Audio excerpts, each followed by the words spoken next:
Well, I guess since you chose to click on my video, which was probably a bad idea, as you'll soon see, I am doing the very first part of the Metamorphosis, the first 3 paragraphs in the book that I have.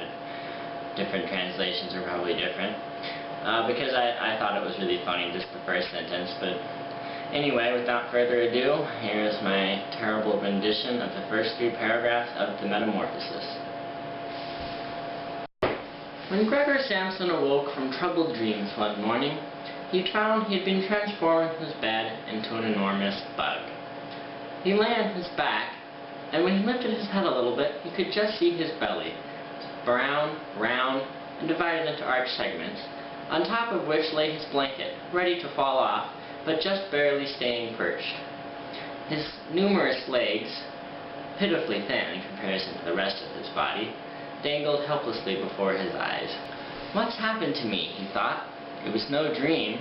His room, a real room meant for human habitation, though a little too small, lay peacefully between its 4 familiar walls. Above the table, on which sat an unpacked sampling of fabrics, Samson was a traveling salesman, hung a picture he had recently cut out from an illustrated magazine.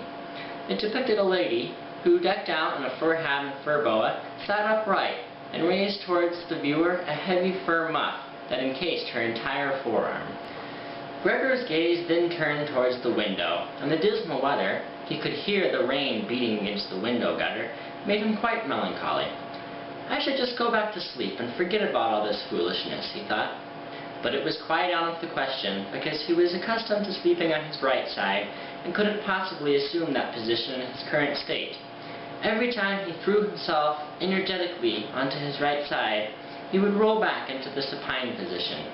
He must have tried 100 times, shutting his eyes so he wouldn't have to see his squirming legs, and not stopping until he felt a dull, slight pain in his side, which he had never felt before.